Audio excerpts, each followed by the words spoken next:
Ah, damn it. I don't know why I'm so giddy all of a sudden. We did it, folks. We did it. We made it to Pirates of the Caribbean at World's End. It's official. I'm not talking about the other two. I can't. I can't. This one tired me out so much I need to take a break from this franchise. My goodness. This was a lot of a movie to jump into. I watched this very early in the morning. And here's something I recommend to all of you. It's really nice to watch a movie early in the morning. It feels good because then you have the rest of your day to either think about that movie or just get on with like every other shit you're doing. But this this is not a movie you should watch in the morning. This is one it takes time to think about and process. This is insane. All of these movies have been insane. And I know I've harped on this in every single other video we've done when we talked about Pirates of the Caribbean. We don't make movies like this anymore. It looks gorgeous. I cannot imagine Disney ever making a movie that has this much sauce going for it, where it's like, this is epic. They would never do this again. Probably for good reason, because it looks expensive as hell, and it is just an insane thing. This was a lot of a movie. And Curse of the Black Pearl, really good, and knew what it was doing. It's in its own lane. A perfect film, in my opinion. I really dig it. Dead Man's Chest, well, we're playing with bigger ideas. It's a perfect sequel. They also filmed these back to back, so it came out a year later.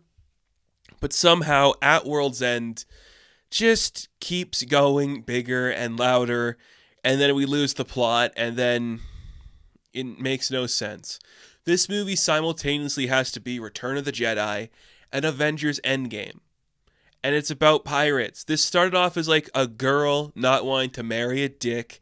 She wants to marry a blacksmith, and then a pirate saves her life and he wants to like evade some skeletons.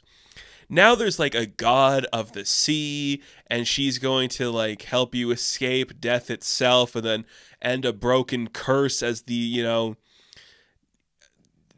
fates of the world are just being decided by these groups of men, and it's just crazy. It is craziness.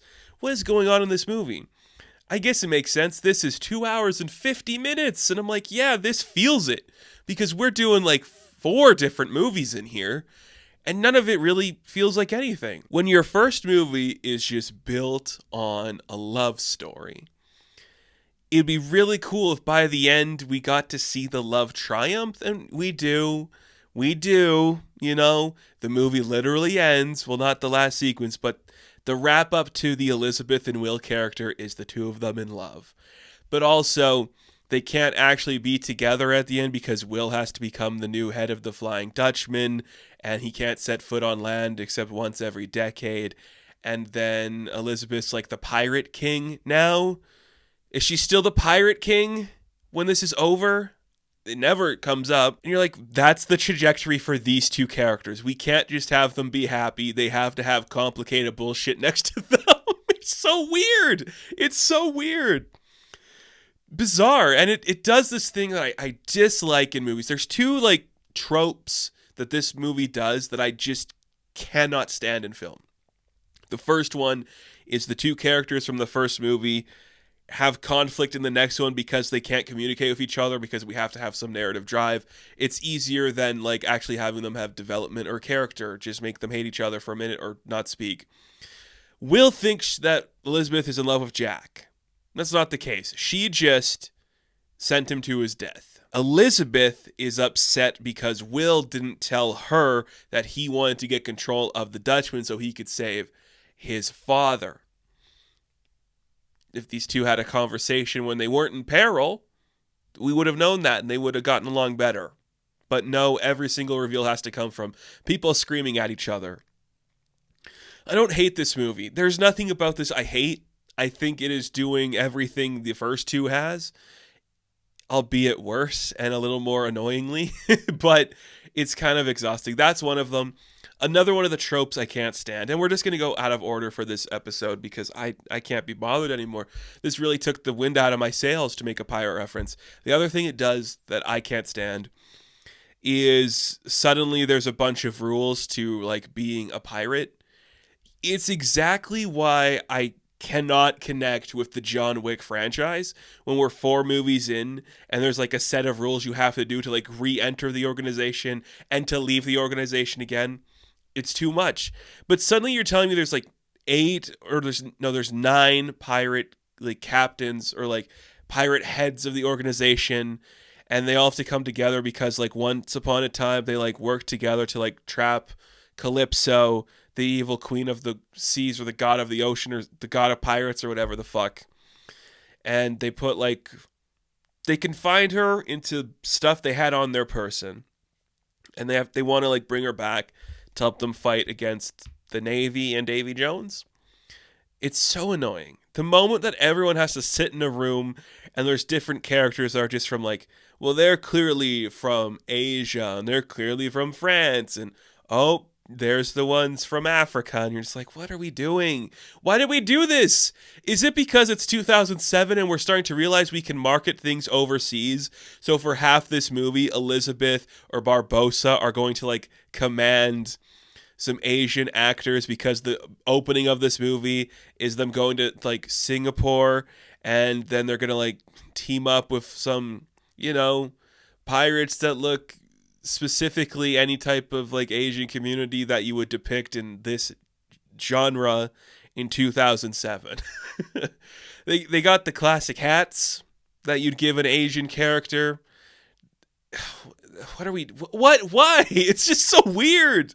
Like, these characters, I guess we're seeing the British pirates the whole time, but the rest of the world, because our crew is white, the crew of the Black Pearl is white, everyone else is just from other walks of the world. It's exhausting. And even more exhausting is just the most insane sequence to happen in this movie is when fucking Keith Richards shows up with a big book and he places it on a table and he's like, yep, the book says there's rules. Why are there arbitrary rules for pirates? They're pirates. The whole point is there are no rules. Why would they have a book of rules? I don't understand that. Why is there backstory to being a pirate? Like, why is there lore to being a pirate where you have to like obey the 9, heads of the pirate table, and they have a book they read from the Rolling Stones guy, and he's Jack Sparrow's dad? What is happening? What does any of that mean? Why did we have to add that? What a stupid piece of lore that means nothing to nobody. Because at the end of the day, nothing happens with it. They just unleash Naomi Harris's big crab god lady. And then she just makes a big wormhole for like the main characters to fight in. Not the other people that were at the thing. It's ridiculous. I'm getting ahead of myself. This movie does not open up with the things we're talking about. It opens up with the crew of the Black Pearl trying to get to Davy Jones's locker so they can free Jack. Because they need him to do the thing because he's got one of like the things. Which is why they need him. They need like one of like the instruments so they can unleash Calypso. Whatever, it's a lot. Like, we go through a lot of places. None of them are particularly interesting to look at. We set off some fireworks in like the first big thing. There's some more sword fighting. It looks pretty good. We have an insufferable scene where there's too much Jack Sparrow and he's like 100 of him commanding a ship and working on a ship, and it's just like, yeah, we paid Johnny Depp a lot of money. So much is happening in this movie. So much is happening. We free Jack from Davy Jones's locker. How do we get out of like the depths of the underworld? We have to flip our ship. So the crew is gonna rock the ship so it flips over. Again, I don't care. It's all magic. But is that actually possible? Like, if you had like 50 guys on a boat that size, could you all rock it? I know like the waves would probably help, but don't we like make ships so they can't rock like that, or they don't do that? I know it's magic and it means nothing. I've never been on a boat like that before, so I don't know how that would work. It means nothing to me. I don't know why I'm talking about it. They nerfed Davy Jones in this movie. He's kind of like a puppet to Beckett, played by Tom Hollander, and it's dumb. And it's so annoying because Davy Jones doesn't do much in this movie. He just kind of like shows up and gets mad. Then he realizes they're going to like unleash Calypso, and it turns out he's been in love with Calypso, obviously. And does he want to die? I don't know. It's very confusing if he like actually wants to die or like continue being this thing. He doesn't really want to be this thing. But he screwed himself over by putting his heart in a box so he could do this, and this woman he loved because women be crazy. It's very strange. There's a really specific undercurrent of this movie that is accepting your fate and what does it mean to live forever. This is this whole franchise is kind of about like immortality in some sense, like the legacy of being a pirate, the legacy of being like a nobleman or, you know, a member of like the Navy or whatever. And then there's like magic totems that keep you alive, like putting your heart in a chest, or just like magic coins that if they're on like an island you can't die. It's very weird. And then this movie's kind of about Jack Sparrow learning he should accept his fate at wanting to die and realizing like maybe being the commander of the Flying Dutchman is a fate worse than death, and how maybe living forever sucks, but he also hates death, so he doesn't want that to happen. So he kind of learns the lesson because he does die, and when he comes back, he's like, I don't want to die, but then he sees his friend dying and is like, I don't want my friend to die. But then the movie ends with him looking for the Fountain of Youth, so he learned fuck all. Like, we just undercut that completely, and it really doesn't add up to anything. It's very annoying and very lame. And we go back to this like classic trope that is the Pirates movies, where there's a million characters, none of them can die, and everyone's working against everybody. So we got the Black Pearl, the Flying Dutchman, the Endeavor, which is the ship Beckett has. They all have armadas, so like, you know, the Endeavor's leading an armada. We got all the other pirate ships with us. Everyone's jumping onto whatever ship to do whatever thing. Will's betraying everybody to do this thing so he can get the Flying Dutchman. And Jack's doing this thing so he can do this thing on the Endeavor to get this thing on the Flying Dutchman. And the Black Pearl's going to do this thing. So, like, Elizabeth can go over here and get this thing from that. But now she's the pirate king. Because when they're at the stupid table, they vote for a king. But they never had one because everyone votes for themselves. Which, why even have the rule then? Why have the rule? If you know no one's going to vote for anyone but themselves, why make that a rule? Are you not allowed to get rid of rules? Like, what kind of governing body is this? I don't understand it, and it really pisses me off, because why would pirates have a rule book?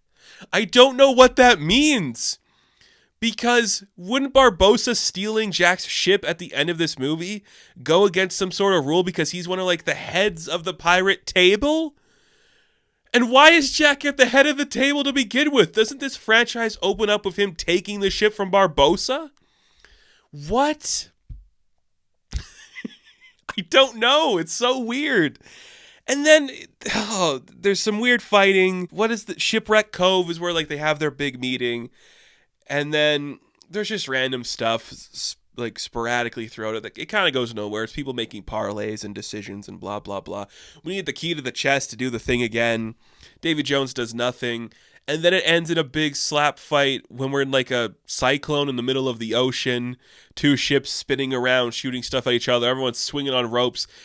It's probably the most egregious battle we've seen in this franchise to date. It looks really fake sometimes. And that's the... Look, it's not real. I know that. But it feels lackluster. And it feels like the problem we're going to see modern Hollywood have very soon, which is there are no stakes. We know exactly how this is going to end. And everyone's quippy. I have my problems with the movie. I don't really like the sequence with Will and Elizabeth when they are bickering with each other, or when they, like, decide they're going to get married now because they've actually been in love with each other the whole time. They just had to communicate. And then they're, like, getting Barbossa to, like, officiate their wedding so they could get married on the ship. It is very modern Hollywood, and we're literally seeing the shift right now. This movie comes out, like, a year before Iron Man, a year before Dark Knight. We are just watching as things are on the rise to what they're going to become. At the end of the day, Will stabs the heart of Davy Jones because Jack helps him, and everything works out fine. We literally all team up to defeat, like, you know, the East Indian Company. We're going to defeat them. Hollander's going to walk down the steps. It's like his ship's blowing up. It's going to look awesome. But it's also like, okay, that's a lot. I know we have more money to do it, but it's also a lot of stuff going on. At World's End, man. It is an insane movie. Not for a minute does it feel like there's any stakes. It definitely feels like we have more money to have fun. But we're kind of just losing the momentum of everything going on here. You know, the characters are caricatures of themselves at this point. Aside from looking gorgeous, there is really not much going on here. And aside from Keith Richards showing up, what are we doing? What are we doing? It's a weird movie.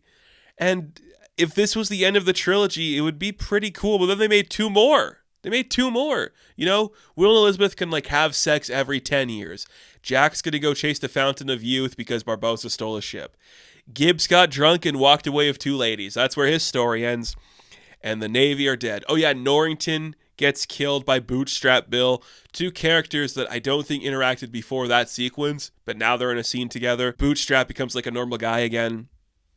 Just Stellan Skarsgård wearing the worst wig ever. It's so bad. It's so bad.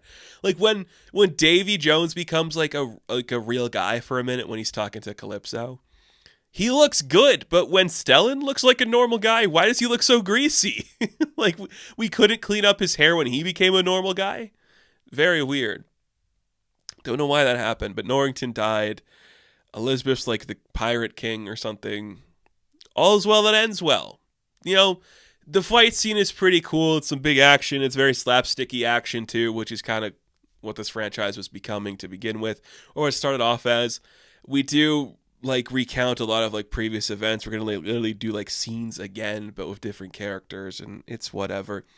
There is one sequence I really like, and I think that's where we're gonna end this talk. Is in the middle of like the whole fight, one of like the officers from the East Indian Company, he's literally like holding out his sword ready to like kill himself. Like, this is fucked. I'm just going to end it all. And Davy Jones just walks up, he's like, what are you doing? And kills him anyways.